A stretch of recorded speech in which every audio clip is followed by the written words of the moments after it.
한국직업방송과 연합뉴스TV가 함께 만드는 취업 전문 뉴스, 투데이 고용플러스입니다. 네, 중국에서 3월 15일은 소비자의 날입니다. 사드 배치에 따른 중국 당국의 꼬투리 잡기가 분야를 가리지 않고 계속 이어지고 있는데 이날이 사드 보복의 분수령이 될 것으로 보입니다. 첫 소식 장보경 기자입니다.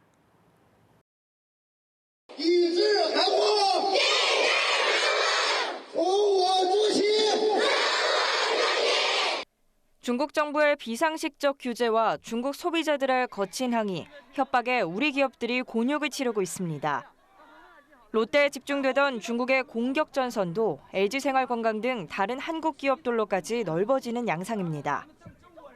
특히 다가오는 15일은 중국 소비자의 날로 롯데 등 우리 기업들은 이날을 기점으로 반환 정세가 거세질까 걱정하고 있습니다. 이날 방영되는 중국 관영 CCTV 방송사의 소비자 고발 프로그램 완우이 때문입니다. 생방송으로 진행되는 완우이는 특정 제품이나 서비스 불량, 속임수를 집중 조명하는데 최근 수년째 주로 외국 기업이 그 대상이 되었습니다. 2011년 고무의 불량 문제를 지적받은 금호타이어도 방송 후 매출이 반토막이 났습니다.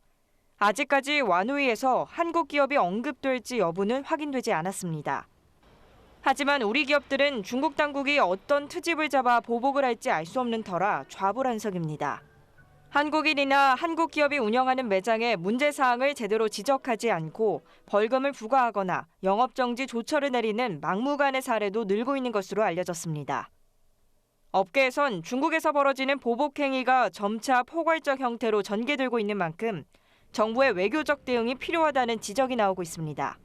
연합뉴스TV 장보경입니다. 중국의 사드 보복 조치가 현지 LG생활건강 화장품 공장으로 확대됐습니다. 현지 한국계 화장품 업계에 따르면 LG생활건강의 항저우 화장품 공장이 최근 당국의 소방 점검에서 시정 명령과 함께 1개월 동안 가동 중단 조치를 받은 것으로 나타났습니다. 현재 베이징의 LG 관련 업체들도 중국 당국의 일제 소방 점검을 받고 있는 것으로 알려졌습니다. 롯데그룹이 중국에서 영업정지 등 집중적인 처벌을 받는 것과 관련해 중국 당국이 불법 행위 때문이라고 밝혔습니다. 장마오 중국 국가공상행정관리총국장은 양회 기자회견에서 최근 롯데의 영업정지 등 처벌에 관한 질문에 롯데는 불법 광고와 정찰제 문제로 처벌을 받았다고 답했습니다. 이어 우리는 외국 기업의 중국 투자를 환영하고 중국 내 기업들을 차별하지 않는다고 롯데를 향한 보복성 조치를 부인하면서 법률과 규정을 지켜야 한다는 중국 당국의 기존 입장을 반복했습니다. 이번 주 미국의 정책금리 인상이 거의 확실시되면서 우리 경제의 긴장감도 높아지고 있습니다. 가계부채와 외국 자본 유치에 악영향을 줄 수 있기 때문인데 대처하기가 쉽지 않다는 게 더 큰 고민입니다. 이경태 기자입니다. 금융권 등에 따르면 현지 시간 14일 미국 연방공개시장위원회의 정책금리 인상은 확실시되는 분위기입니다. 최근 시장 전망치를 웃돌 정도로 실업률이 줄고 비농업 부문 고용이 증가하고 있기 때문입니다. 미국 금리가 오르면 8개월째 기준금리가 동결된 한국은행도 기준금리 인상 압박을 받게 됩니다. 현재 한국은행 기준금리는 1.25%고 미국 연준의 정책금리는 0.50에서 0.75% 수준. 양국 금리 격차가 줄면 외국인의 국내 투자 자본이 미국으로 빠져나갈 수도 있습니다. 이미 트럼프 미국 대통령 당선 이후 최근 6개월간 3조 9,973억 원의 해외 자금이 빠져나가는 등 국내 채권형 펀드 투자 열기는 식고 있습니다.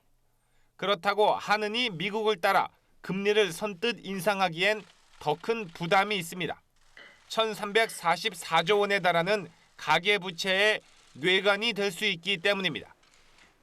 이주열 한은 총재는 최근 미국 금리 인상에 1대1로 대응하지 않겠다며 미국발 기준금리 인상 압박에 일단 버티겠다는 의도를 보였습니다. 정부는 가계부채 부담을 고려해 당장 기준금리를 올릴 계획은 없다는 신호를 보내면서도 대내외 상황에 따라 탄력적인 선택을 할 가능성을 배제하지 않고 있습니다. 연합뉴스TV 이경태입니다. 대출금리 상승세가 무섭습니다. 가계부채 증가세가 잡히지 않는 상황에서 상환 부담이 더 커지고 있는 셈인데요. 특히 제2금융권 가계대출이 심상치 않자 금융당국이 매주 현황을 점검하기로 했습니다. 보도에 김동욱 기자입니다. 자고 나면 대출 금리가 오른다는 말이 나올 정도로 최근 금리 상승세가 무섭습니다. 한국은행의 기준금리는 8개월째 동결됐지만 이 기간 신한은행과 KB 하나은행 등 시중은행들의 주택담보대출 금리는 0.7% 넘게 올랐습니다. 미국 금리 인상 가능성 때문에 시장 금리가 올랐기 때문인데 이달 들어 상승세가 더 가팔라지고 있는 모습입니다.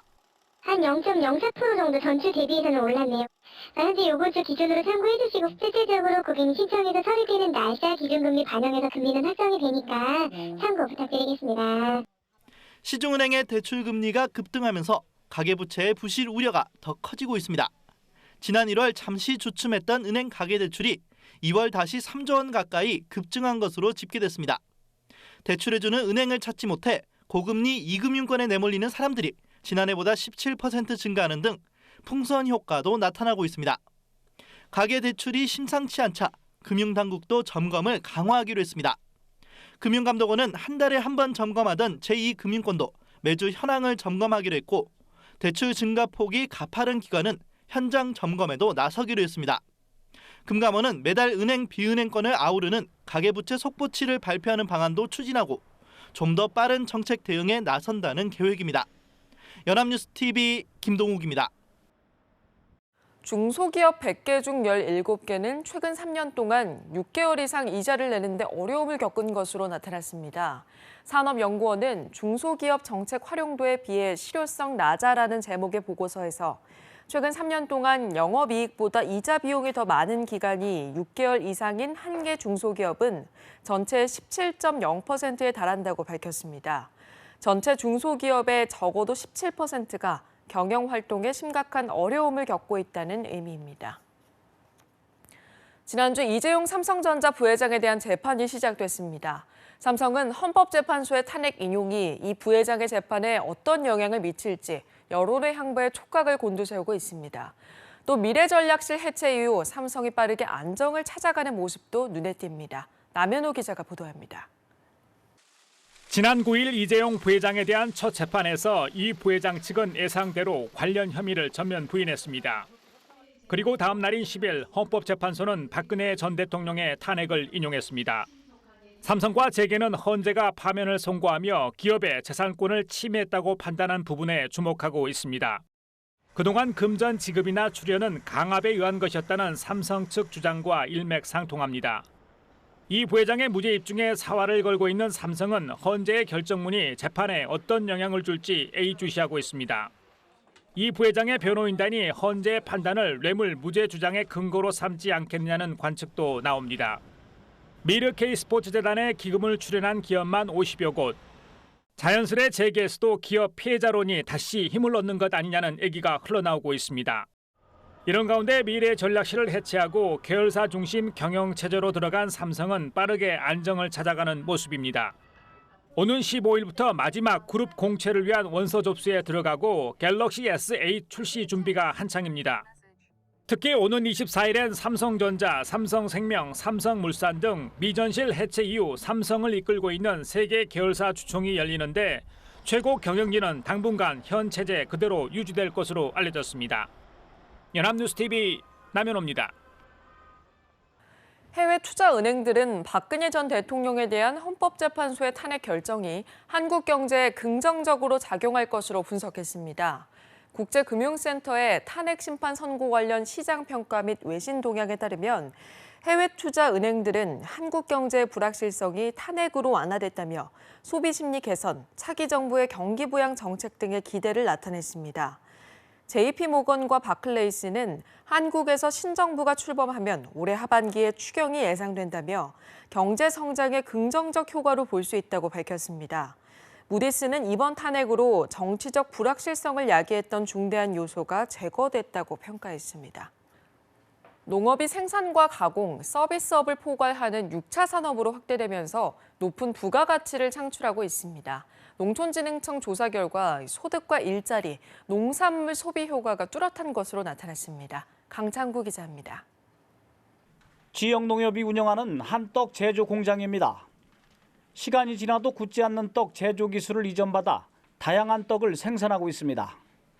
해외에서도 반응이 좋아 지난해 영국, 독일 등 9개국에 180톤을 수출했습니다. 원료인 쌀은 인근 120여 농가로부터 공급받는데 농민들은 판로 걱정을 덜었습니다. 전에는 농사를 지어도 그 판로가 없어서 어려운 점이 많았었는데 지금은 그 계약 재배로 인해서 농가 소득도 있고 판매가 안정적.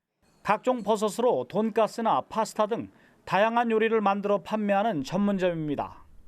버섯은 계약된 인근 10여 농가로부터 공급받는데 서로 윈윈하고 있습니다.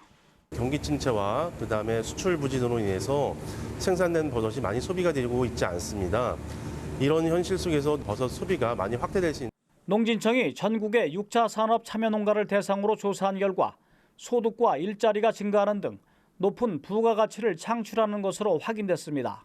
농가 소득이 증가되고 일자리 창출이 늘어났으며 또 지역 농산물이 안정적으로 판매되는 효과가 나타났습니다. 농진청은 농업이 단순한 농산물 생산에서 벗어나 제조와 가공, 서비스업을 포괄하는 6차 산업으로 확대될 수 있도록 다양한 현장 기술을 보급할 계획입니다. 연합뉴스TV 강창호입니다. 만취한 승객을 미행해서 돈가방을 훔친 택시기사가 구속됐습니다.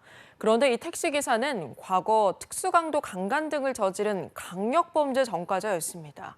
어떻게 이런 강력범죄 전과자가 버젓이 택시 영업을 할 수 있었을까요? 정선미 기자가 알아봤습니다. 검은색 가방을 든 승객이 택시에서 내립니다.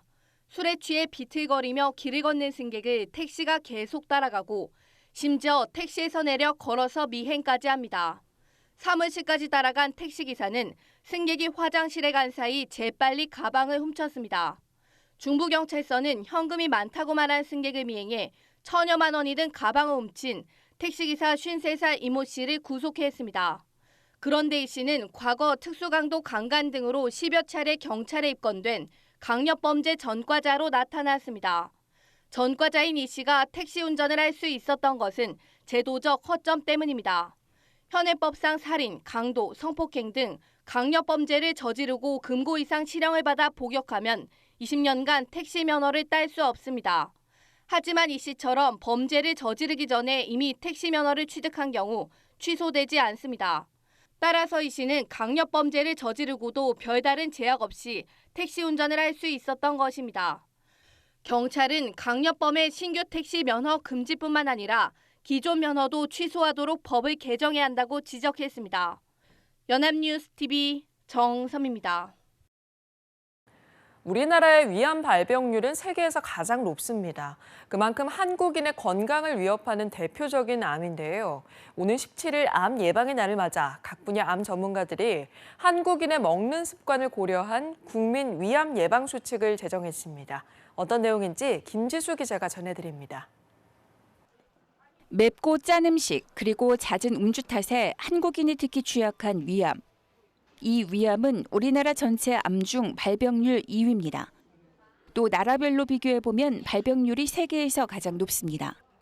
한국인의 건강에 큰 적인 위암을 줄이기 위해 대한암예방학회가 한국인의 먹는 습관을 고려한 위암 예방 수칙을 만들었습니다. 되도록 싱겁게 먹고 가공 훈제식품, 불에 직접 구운 고기는 덜 먹으라는 게 골자입니다. 위암 발생과 관련성이 큰 것으로 분석되는 한국인 특유의 식생활을 개선하는 데 초점을 맞춘 겁니다. 가령 짠 음식을 많이 먹은 사람은 적게 먹은 사람보다 위암 발병 위험도가 4.5배 더 높다는 점, 가공식품과 훈제식품에 들어있는 아질산염과 질산염을 오랜 기간 먹으면 위암 발생 위험이 높아진다는 점을 강조했습니다. 개인 접시 사용도 수칙에 들어있습니다. 음식을 같이 먹을 때 침을 통해 암의 또 다른 원인으로 알려진 헬리코박터 파일로리균에 감염되는 것을 막기 위해서입니다. 이 균은 한국인 절반 정도가 감염된 것으로 추정되는데 감염된 사람은 그렇지 않은 사람보다 위암에 걸릴 확률이 최고 6배나 높습니다. 암 예방학회는 위암이 먹는 습관과 밀접한 관련이 있는 만큼 발병 원인을 정확히 알고 수칙을 실천하는 게 위암 예방의 관건이라고 설명했습니다. 연합뉴스 TV 김지수입니다.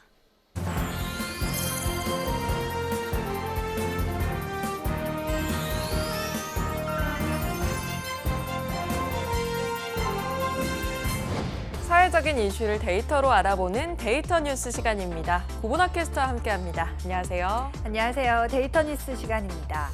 보통 사람들의 시대, 보통 사람을 자처한 노태우 전 대통령이 내건 슬로건입니다. 그런데 보통 사람은 과연 어떤 사람을 지칭하는 걸까요?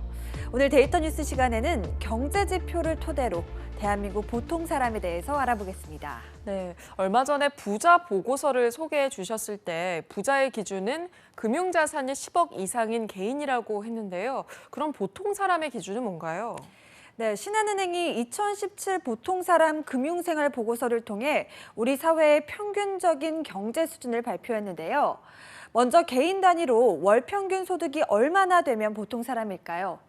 조사 결과 근로소득과 사업소득 등을 다 합쳐서 1인당 283만 원을 벌면 보통 사람으로 정의되었습니다. 네, 한 사람이 283만 원을 벌면 보통 사람이 된다는 거군요.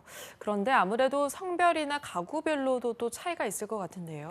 네, 그렇습니다. 성별로 살펴보면 남성 평균 소득이 337만 원, 여성 평균은 208만 원이었습니다. 1.6배 차인데요. 한국 취업 시장에서 남녀 차별이 상당하다는 걸 확인할 수가 있었습니다. 또 개인 소득이 아닌 가구의 평균 소득도 조사했는데요. 보통 가구의 월 평균 소득은 468만 원이었습니다.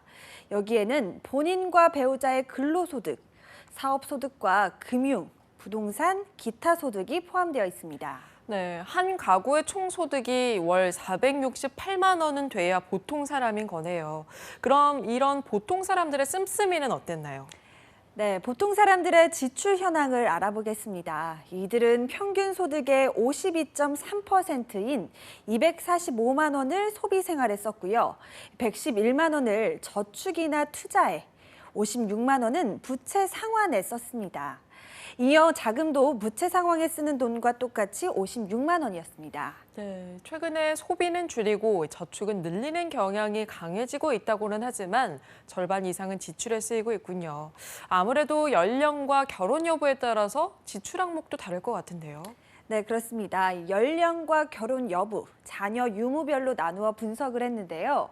집단마다 지출하는 분야도 다양했습니다. 먼저 싱글인 30, 40대가 가장 많은 지출을 하는 항목은 식비로 한 달 평균 33만 원을 썼고요. 초등학생 자녀가 있는 40대는 교육비 지출이 72만 원으로 가장 많았습니다. 다음으로 중고등 대학생 자녀를 둔 50대는 월 평균 81만 원을 교육비로 쓰는 걸로 조사됐습니다. 네, 결혼 여부에 따라서 또 자녀의 연령에 따라서도 지출에 큰 차이가 있는 걸로 나타났네요. 그럼 보통 사람들의 재산은 어느 정도일까 이런 생각이 듭니다. 관련해서도 조사가 있죠? 네, 준비했습니다. 보통 사람의 보유한 총 자산은 평균 3억 3,061만 원이었습니다. 이 소득 수준별로 살펴보면 상위 20%의 평균 자산은 6억 5,216만 원이었고요. 소득이 가장 적은 하위 20%는 8,411만 원으로 7.8배 차이가 났습니다. 같은 구간의 소득 차이는 2.8배였는데요. 재산 차이는 그보다 훨씬 크게 차이가 나는 겁니다. 네, 6억 5천과 8천만 원이라고 하니까 정말 큰 차이입니다. 그런데 이건 전 연령을 통틀어서 조사를 한 거잖아요. 연령대별로 살펴보면 또 다른 분석이 가능할 것 같은데요.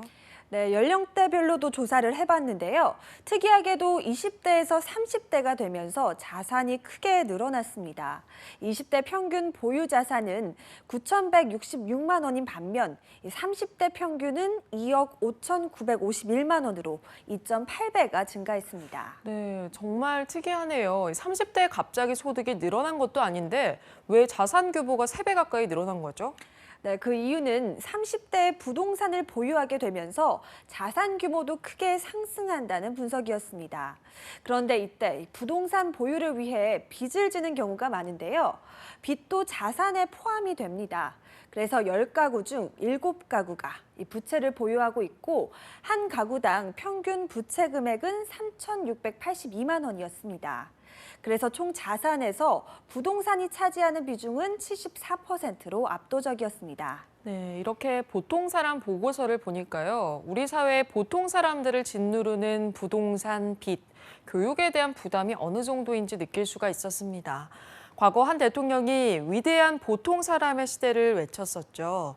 위대한 사람이 아니더라도 누구나 보통 사람이 될 수 있고 그 보통 사람들이 꽤 살만한 세상이 됐으면 합니다. 자, 오늘의 데이터 뉴스 보통 사람에 대해서 알아봤습니다. 고보나 캐스터 고맙습니다. 고맙습니다. 투데이 고용 플러스 오늘 준비한 소식은 여기까지입니다. 함께해 주신 여러분 고맙습니다.